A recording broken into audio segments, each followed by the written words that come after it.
Hello everybody, we are back with the second round coverage of the 2019 West Texas Experience. My name is Gabriel Dow and I'm here with Bobby Cox. How's it going, everyone? This tournament is brought to you by Legit Disc Golf and the Clarendon Economic Development Committee. Yes, sir. So, that's a mouthful. That is a mouthful. But last round we had Coda Hatfield and Addison Collins shooting the hot rounds of 6 under par.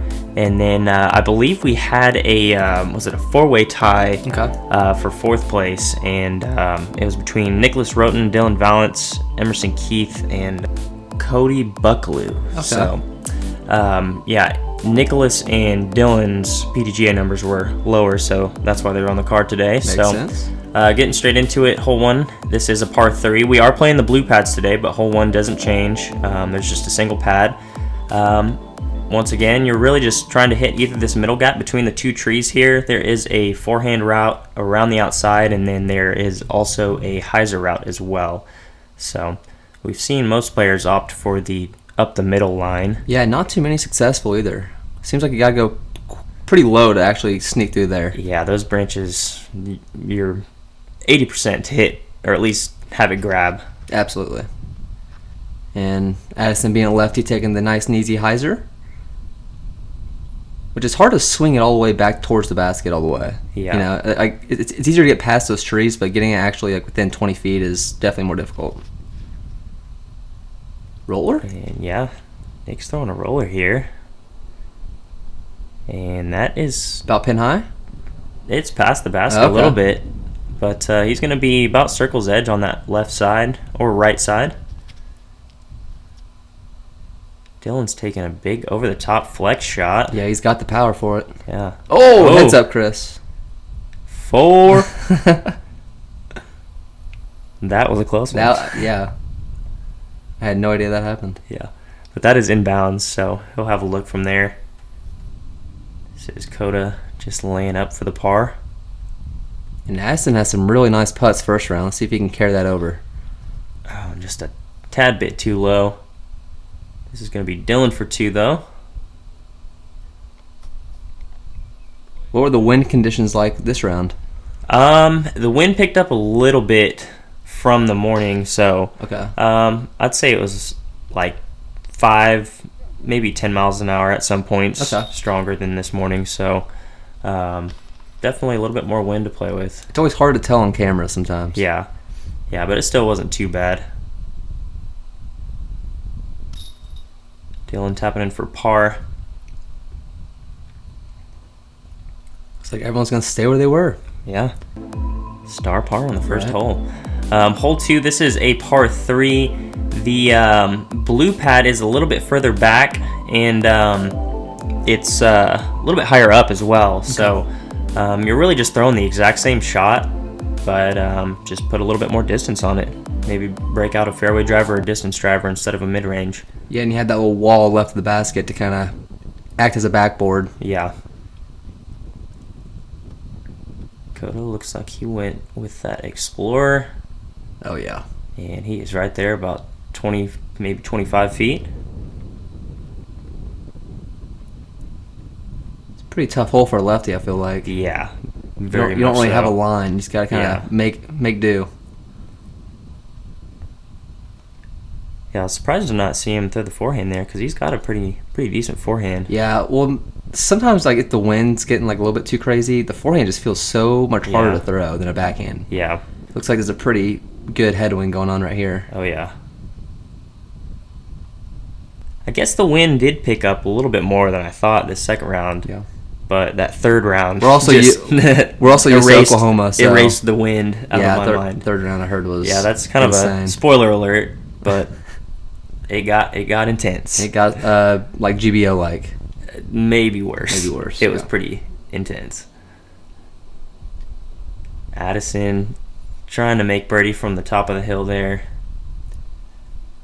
Yeah, and those putts that Addison had are so difficult because you never get to practice that kind of elevation putt, you know? You're it's just improvising on the spot. Yeah. Those putts are so crazy. Yeah, Coda with a nice birdie there, moving to 7 down. And Nick with a nice birdie as well. He is moving to 6. We got Addison and Dillon tapping out for their pars. Yeah, I don't think Addison's too upset with that. It's not really a gettable hole. I mean, it's gettable for him, but it's got to be the perfect shot. Yeah. Hole 3, this is a par 3. We are, once again, playing from the blue pad, which is basically the same shot, just about, I'd say, 80 feet to 100 feet further back and higher up. Okay. Very similar to the last hole. But yeah, you really just got to get through these trees down by the basket. Yeah. That's pretty open. The most open line is going to be the forehand on the left side, but Coda's been opting for this hyzer line around the right side, and it's just what's more comfortable for him. But a little surprising because there's a lot of branches to contend with there. Yeah, that went about probably 70 deep. Yeah, that hyzer line, you really have to get the height and angle of the disc perfect to get under those trees, and Nick's done that really well. Yeah, actually, really nice looking shot there. Keeping it low, just kind of playing the skip shot up there. Yep. This is a great hole for a lefty. Putting it out nice and wide. That needs to stable up. Yeah. Oh, yeah, that'll work. He is right there.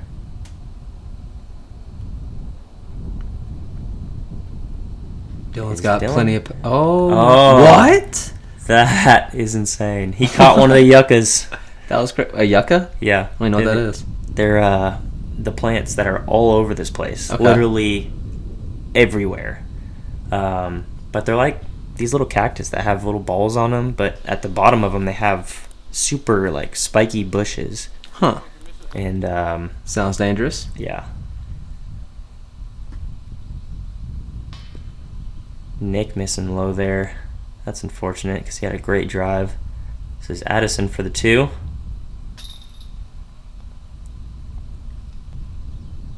Tying up Coda Hatfield. Dillon makes good for the par. One of the fiercest putts in disc golf, but Absolutely. whenever he's on, they do not miss. Yeah. Especially on these baskets. Oh, these are the perfect baskets for his putt. Oh, yeah. Yeah, the more power you have on these baskets, the better, because there's so many chains, and it just kind of spits things right back at you. Yeah. Hole 4, this is a par 3. This one is the same tee pad. So you're pretty much throwing either a forehand on the left side and try and hit one of these trees. You do have to be careful because there is a big drop off behind the basket. We did also see a few players last round opt for the hyzer, which is a little surprising to me, but yeah, it seems like on that left side there's way less like branches. You know, there's still a bunch of trees there, but the branches aren't quite as extreme. So if you're going with the high route, I think the left side is probably the best bet. Mm-hmm.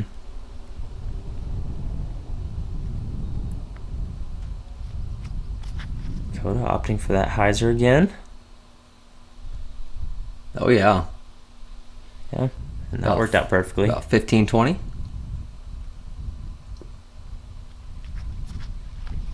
Nick opting for the hyzer as well. Yeah, and that's the risk. That's the problem right there. Yeah, you just get shot straight down. Yeah. This is what I'd be doing. Yeah. Forehand low, just kind of shove it in there. Yeah, absolutely. It's nice to see that Dillon has that confidence still with the forehand after that massive shank. Yeah, he did.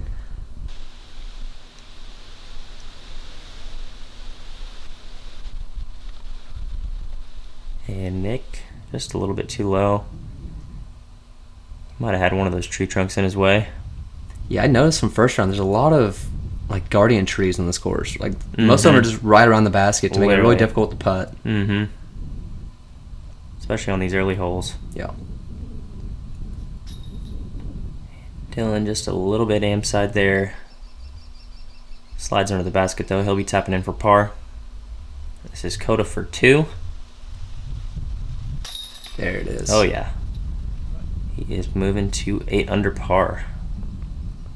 Taking the outright lead once again.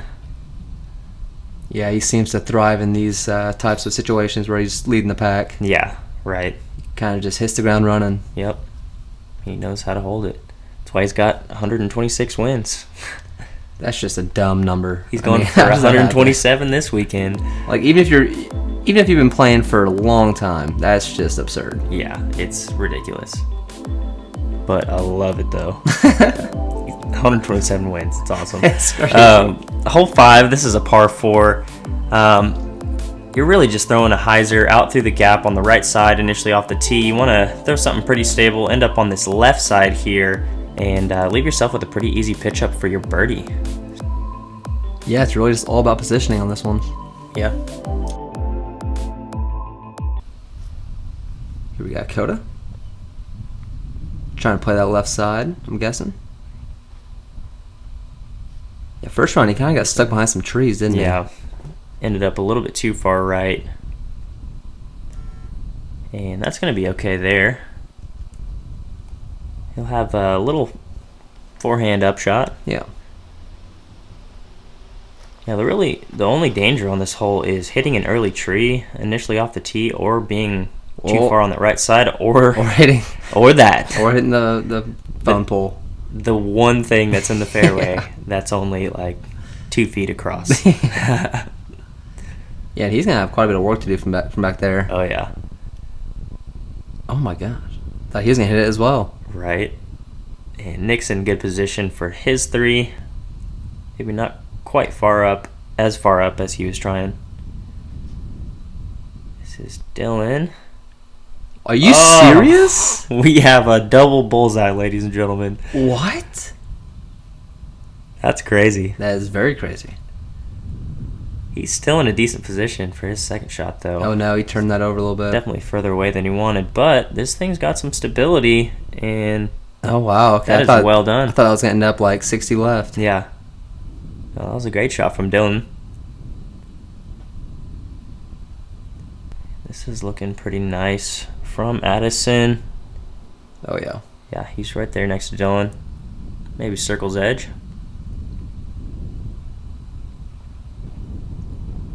Is this the first forehand we've seen from Nick? I think so. I think so too, yeah. Yeah, I was about threw it in. Yeah. This is pretty much the exact same spot Coda was in first round. Yeah. And that one is pretty short. Yeah, the grass is not very skippy out here. Yeah. Oh, and just a little bit too low.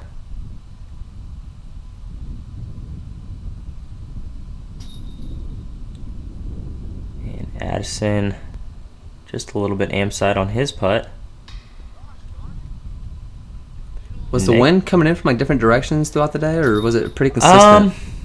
Because in Oklahoma, we're used to switching directions every 5 minutes. It was pretty swirly, okay. I'd say, especially being right by the lake. Yeah. Dillon with a nice birdie there. He is actually taking the lone birdie, it looks like. Yeah. That's very surprising to see on this hole. Yeah, just some miscues on the putts. But yeah. Hopefully they can bounce back. That grass near the basket's pretty tall too, so yeah. You really have to have good distance control on your upshot, because as we saw, Coda just ended up short, and that grass just grabbed it right up. Hole 6, this is a par 4. It is the longest hole on the course. It is 720 feet. It's about 200 feet further back, maybe actually 300 feet further back, up on a hill. So you're throwing a massive downhill shot to this clearing right here, and then you really just want to bite off as much distance as you can to leave yourself with a nice short upshot. Yeah, it's really about your upshot here. There's a lot of trees again by the baskets. It's got to get sneaky. Yeah, it's pretty hilly around the basket too, so your placement on your upshot's really important here. Dillon going with a lower kind of flex shot. That looks like it's in a pretty good spot. Yeah, he's going to be on that left side, and he should have a nice little hyzer line from there.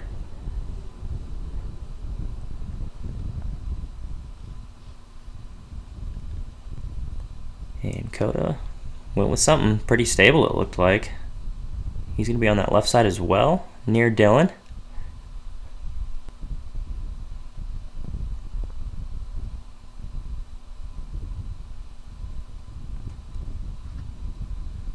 Addison throwing out a big flex shot. Yeah, he's going huge.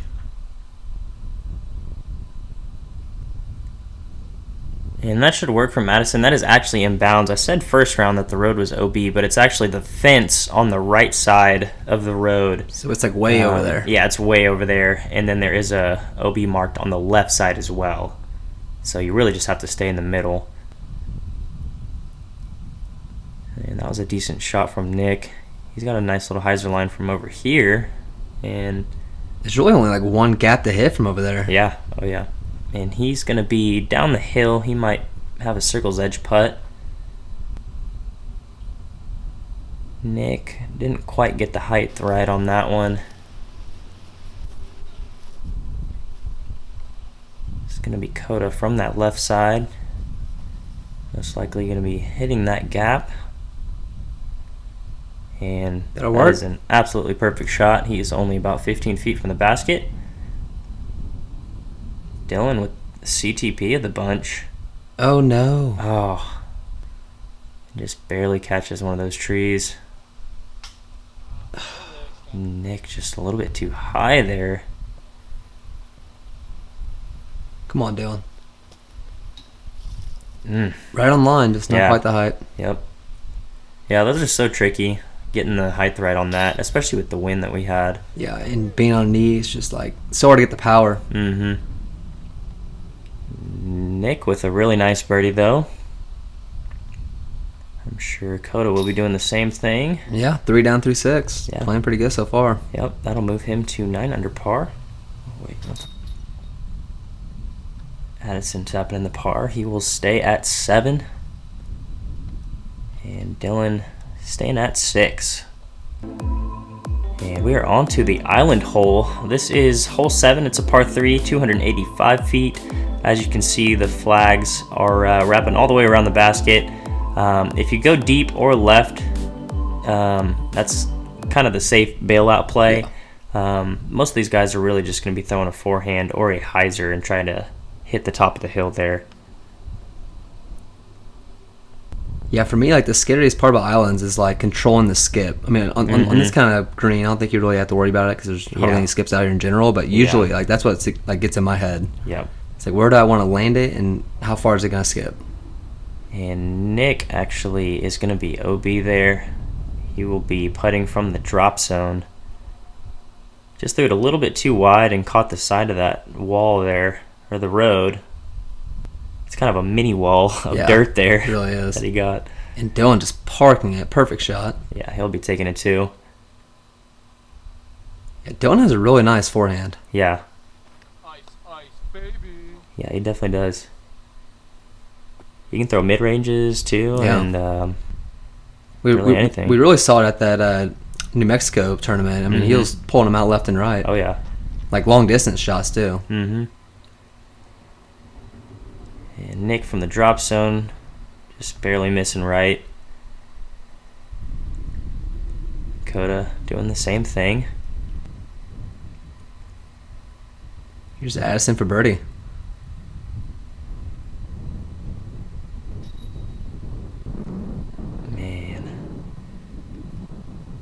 Yeah, a lot of missed short putts this round. Yeah, that was a nice pro side putt and everything for him, and just didn't stick. That's these baskets. Yeah, these baskets. If you're left or right, you've got to be in the middle.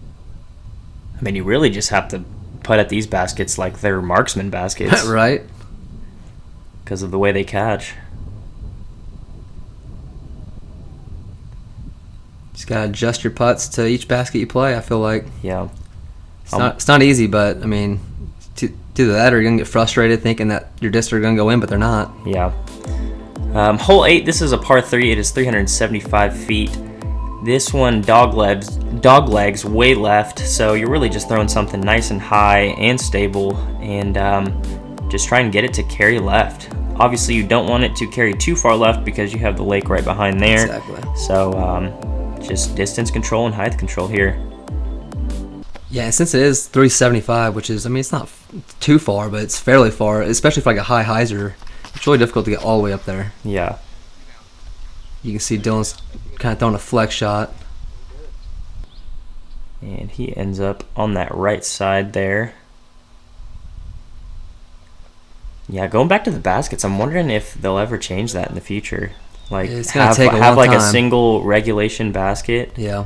For all the courses, you know? At least for because you go to a ball golf course and the holes are all the exact same. Yeah, at least for like A tiers or NTs. Yeah. I don't see it happening, you know, with the B. Well, obviously. That'd be very difficult. But. Yeah. But yeah, for the bigger tournaments, just for the national tour events. Yeah, I agree. It'd make it a lot easier. Yeah.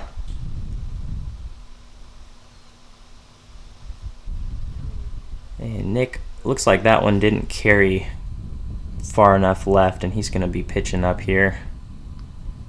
Oh, wow, giving it a great run. That's a so scary nasty. run, man. Yeah.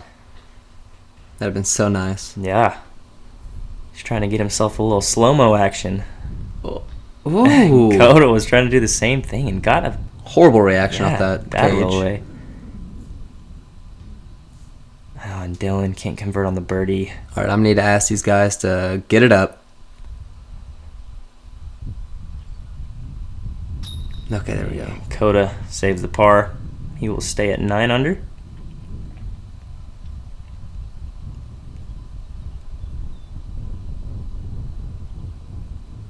This is Addison for par as well. He will stay at 7. And we got Nick tapping in the par as well. So how sweet was that legit van? Oh, dude. The matte black, dude. Sick. Well, and they had the wooden deck on top of it. Yeah. So I'd be sleeping up there. Yeah, I saw a picture of it. I was like, I want that so bad. Yeah, just pop a tent up there and call it a day. Hole 9, this is a par 3, 395 feet. You're really just throwing either a flex shot or you can throw a big turnover. We saw Coda opt for the roller yesterday. You can really throw whatever you're comfortable throwing at this basket, because it is pretty open. If you're righty, I definitely think the forehand is probably preferred. Just take those trees out of the way. But yeah, I mean, you can do whatever you want, really. Yeah, Dillon just caught the backside of that hill there and didn't quite get the skip that he was looking for. Looks like Coda's going to go for it again, even though he went like 150 deep. Yeah. Looks like he's adjusted on this one, though, and that's standing up pretty nicely. And yeah, I think it just kind of curled back to the left. Yeah. The ideal line for a lefty. And that's not going to make it quite over to the basket, but it's about pin high. Yeah. We'll definitely have some branches to contend with, though. Might even just pitch up for a 3. And Nick going with probably the toughest shot of them all, the straight turnover shot, but it starts to fade out, and he'll be a little bit deep. Yeah. A little bit deep, but I think he's got a little line there. Okay. This is Coda for 2. Yeah, and it looks like that roller just curled up on the backside of that hill. And Nick just not enough mustard on that. Dillon just a little bit too low, too. Yeah, it's really his only mistake on his putt all round is just keeping it too low. Some weird wind coming off the lake, I'm sure. Yeah. Yeah, and putting... Ooh! And Nick with a beautiful putt, Really nice hitting putt. the window, taking the lone birdie. And he has caught up with the rest of the card. Sitting at 7 under par. Addison will stay at 7 under par. All right, well, that is going to conclude our second round coverage of the 2019 West Texas Experience. Coda Hatfield pulling ahead of the field by 2 strokes. He is 9 under par, and we got everybody else tied behind at 7. So, not the greatest putting from these guys. It is pretty gusty out there. It is gusty out there. So, hopefully we can see some adjustments here on this back 9. Yeah, if you guys enjoyed, make sure you hit that like and subscribe. You can check us out on Instagram, Twitter, and Facebook, and we'll see you guys for the back 10.